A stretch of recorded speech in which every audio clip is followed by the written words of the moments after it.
toda a vida. Toda a vida. Deixa eu tirar essa minha Tá sufocando. Tá. Meu coração hoje não tá do mal comigo. Eu tô cansando.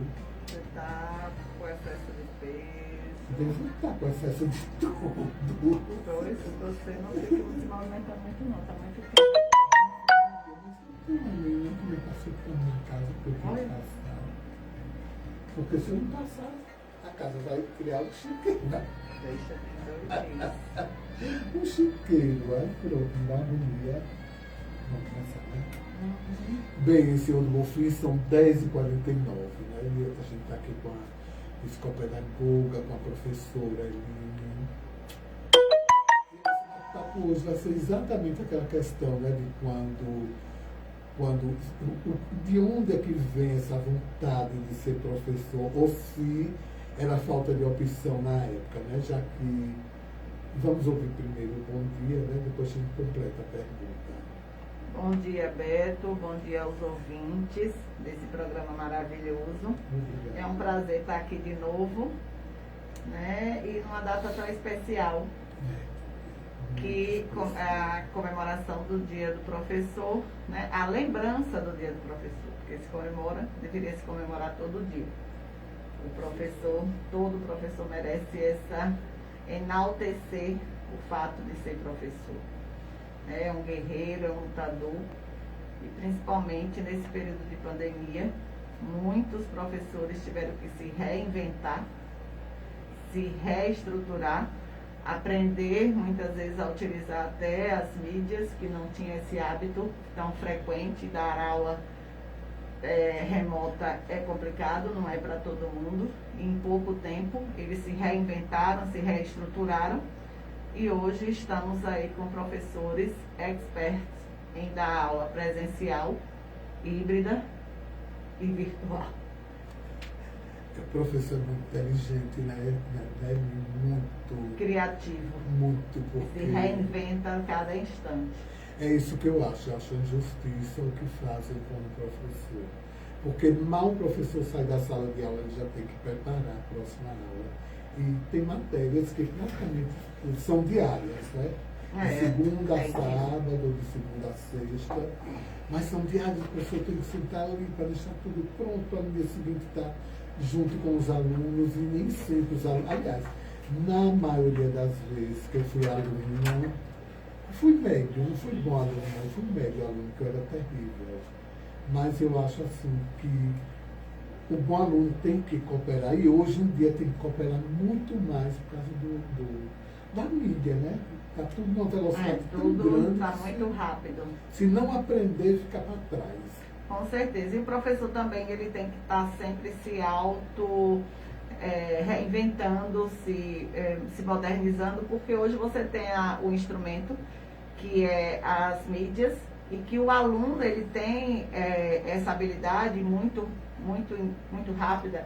Eu diria que os bebês já nascem sabendo mexer no celular, no computador, coisa que nós, professores, engateamos, né?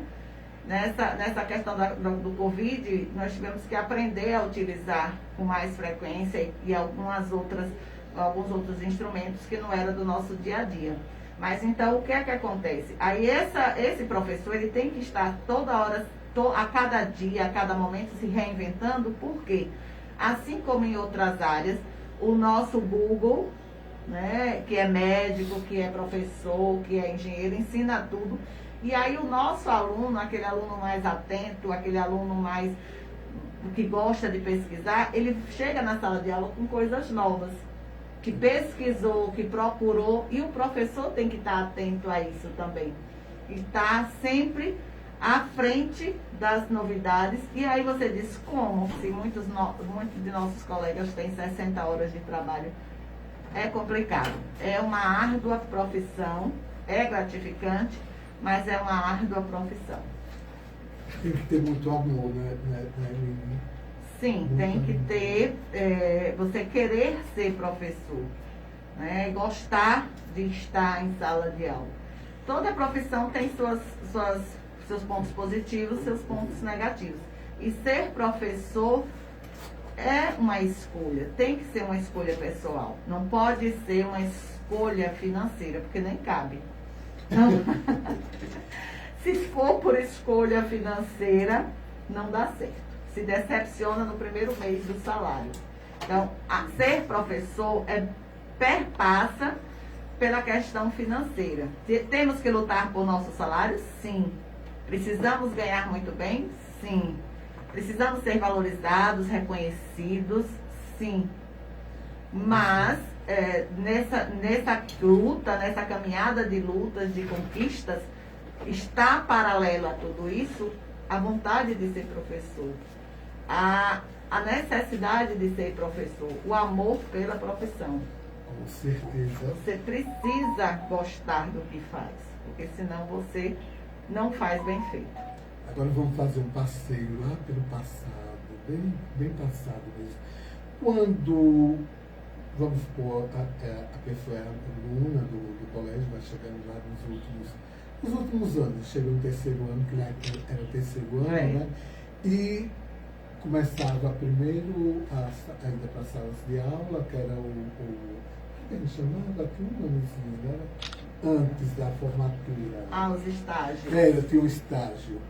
O professor, ele já ia feliz, já ia cheio de expectativa, ele já ia com uma autoridade. Como era que ele sentia? Beto, são momentos diferentes. Por exemplo, na minha época era toda uma magia, né? Eu digo assim porque era muito prazeroso aquele formigamento no estômago que você ia pela primeira vez numa sala de aula. Você era preparado como aluno, depois você ia conhecer a sua turma, ia observar a turma que você ia passar praticamente um mês estagiando. E eram muitos frufrus, como a gente chama na educação, muitos babados, muitas flores, muitas lembrancinhas, aulas bem interativas, aulas bem interessantes para sair do contexto que o aluno vivia. O estagiário, o período de estágio era o período onde você, enquanto pretensa professora, você tinha que mostrar suas habilidades e transformar simples conteúdos em um mega conteúdo, né? Com brincadeiras, com diversão. E você era professor naquela época, estagiário, de tudo, desde a recreação, matemática, português, ciência, religião e recreação, que a gente chamava de recreação, porque o primário, né, na época, o fundamental 1, a gente chamava de primário, então você tinha que ser completo. Não bastava, você não podia ter só habilidades para matemática, não, você tinha que ser completo. E tinha que brincar com as crianças, e tinha que trazer para a sala de aula de novo, e começar aulas de matemática, história, mas era interessante. Então ali era a preparação, puxado, né? Era muito puxado. Era a preparação para você se tornar professor, né? Aí com o tempo foi evoluindo, algumas mudanças ocorreram nesse processo. O curso, você após o ensino médio, né, o fundamental, né, ser professor, você vai, quer ser pedagogo, quer direcionar para pedagogia, ou para matemática, ou para as matérias mais específicas, mas aquele que tinha no seu DNA a ideia de professor mesmo, foi para pedagogia. Aí foi fazer uma graduação em pedagogia para se aprofundar naquilo que achava e acreditava que era importante para um professor. Interessante, né? Aí depois vinha a formatura, aí vinha a responsabilidade. A responsabilidade muito grande. Assim como em toda a área, né? Vamos supor, eu sou professor. Eu acho que é a mesma sensação de qualquer, e eu acho que é a mesma sensação de todo adolescente, né? Porque naquela época, nós, enquanto alunos, saíamos com 16, 17, 18 anos, né? Eu saí com 17 anos. Maria, eu terminei meu ensino, me tornei professora com 17 anos, então era uma responsabilidade. E agora, Porque antes você tinha a obrigação de manhã ir para a escola, de tarde estudar e querer ser professor. E agora que você é professor, o que fazer? A cobrança eu acho que é a mesma daquela época que eu iniciei para hoje. Que cobrança é essa? Arranjar um emprego, se tornar independente. É essa a necessidade de todo mundo que termina um curso, mostrar serviço. E naquela época comecei a dar aulas particulares, que naquela época a gente chamava de banca, né?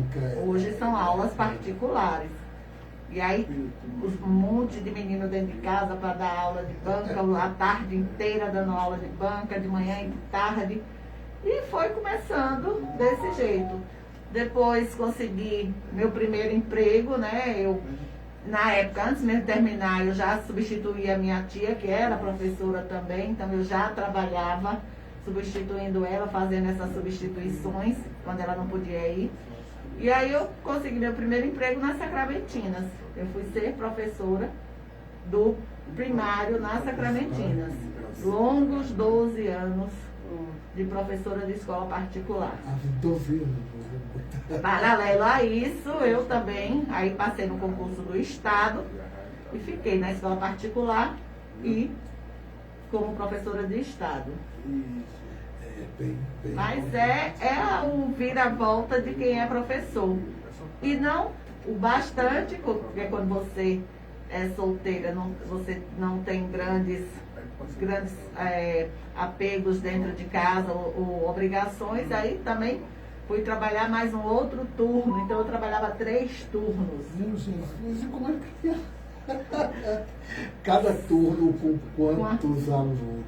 Naquela época você não tinha quantidade, não era especificada a quantidade de alunos. Então você enchia uma sala de 30, 35 alunos e era isso.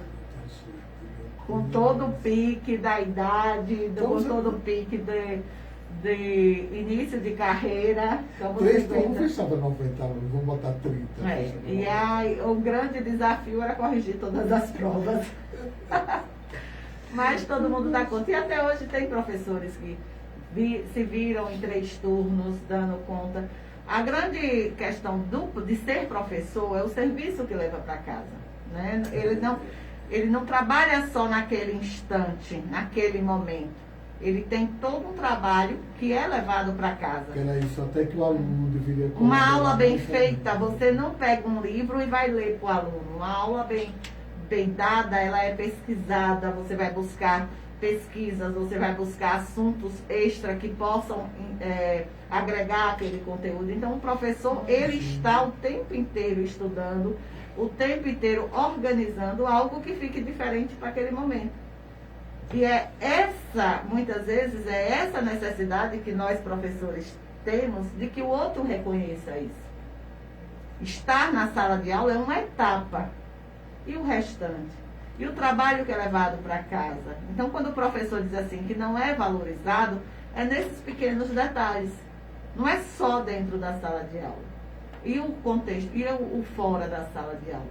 É isso que a gente precisa que as pessoas reconheçam.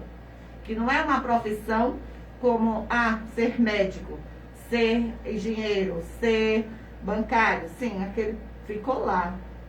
Você vem para casa, se estuda, dependendo do paciente, dependendo do assunto que você queira aumentar o seu conhecimento, mas o professor não, é a obrigação dele chegar em casa e preparar a aula do dia seguinte, chegar em casa, corrigir uma pilha de provas, chegar em casa pensar como é que vai fazer ou dar aquela atividade para aquele aluno, fazer um pequeno projeto e lançar para que a aula fique dinâmica, divertida.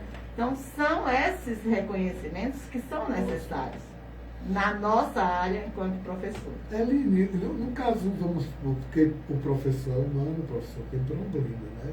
Como é que o professor consegue chegar numa sala de aula e não ter problema para os alunos não perceberem ou não participar, né? Porque o aluno é atrevido, é curioso e tudo, né? Então, que é uma interação muito próxima, né? O professor com o aluno é diferente de uma interação de um bancário, de um médico. Aquele pequeno momento, trocou de paciente ou trocou de cliente rapidinho.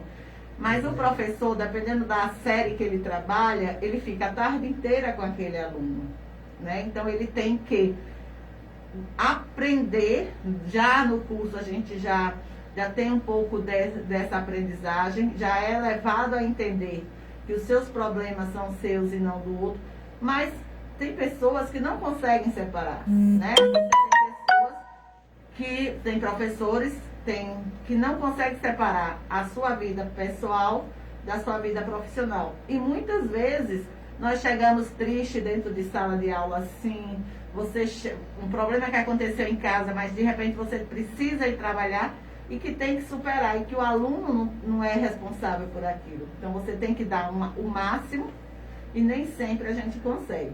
Então nós temos muitos colegas que estão com problemas de depressão, com problemas de baixa estima muito grande, porque não consegue. É uma rotina muito intensa que ele precisa superar, essa rotina diária. Chega em casa, tem às vezes uma família complexa, porque hoje as famílias elas são complexas, né? Não tem mais aquela calmaria que era de antigamente, você não tem mais o tempo hoje ele urge, o tempo hoje ele roda demais, né? E aí o professor ele fica muitas vezes sufocado por questões financeiras, questões pessoais, de família, de filho, e tem que dar conta de tudo isso paralelo à sua profissão, que muitas vezes é muito sacrificante. Por quê? Porque também dentro da sala de aula nós temos hoje alunos com problemas que trazem seus problemas de casa para a escola. Alunos hoje com sérios problemas.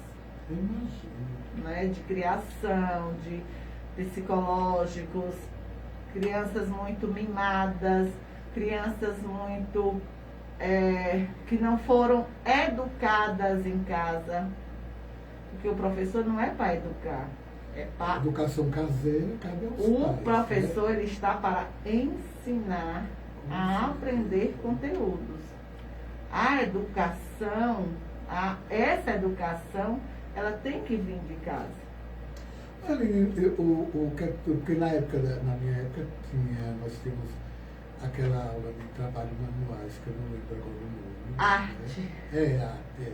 Nós tínhamos, e era uma terapia para a gente adorava, porque toda criança é cheia de energia.